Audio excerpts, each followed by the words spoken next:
Well,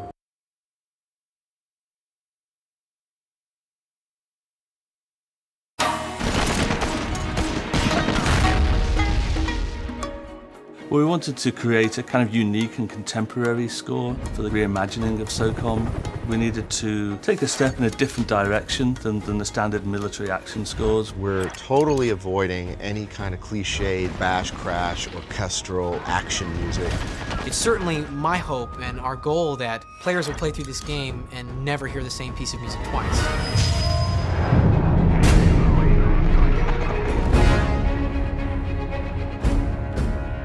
I just am so excited about having Bear as our composer. He has a great way of mixing the ethnic instruments with orchestrated elements. 16 and 17 from there on felt really good. We liked his work on Battlestar Galactica, and when we first approached him, we found out that he was actually a really avid SOCOM fan. So when we heard that, it was like, wow, this is fantastic. It was kind of like a perfect marriage, really.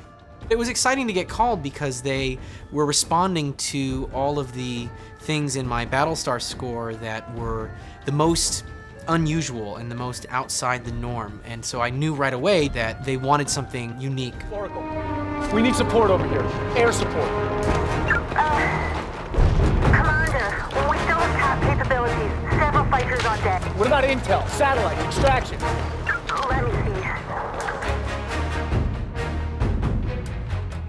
One of the great thrills of working on SOCOM is getting to work here at the Skywalker Ranch.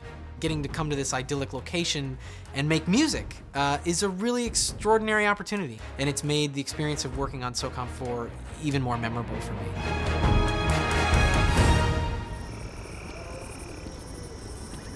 Musically and narratively, I feel like the franchise is branching out into new areas.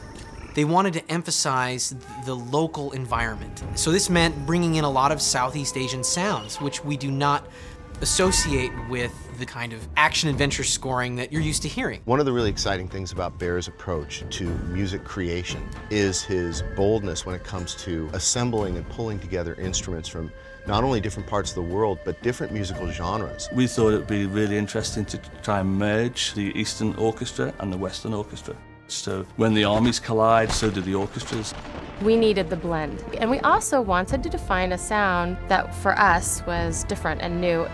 There's a whole array of world wind instruments and string instruments. We recorded a Javanese gamelan ensemble. The bansuri, the shakuhachi, several Chinese membrane flutes. Japanese taiko. There's a lot of variety. There's tons of amazing instrumentation, but you have that solid foundation and that base of just well-scored moments. It's going to make the product feel very electric and very driving, but also very intimate, and it'll draw you into the story just the way that any great film score should. For fans of the franchise, it's going to be everything they loved about the previous games and a heightened experience that will take it to a whole new level.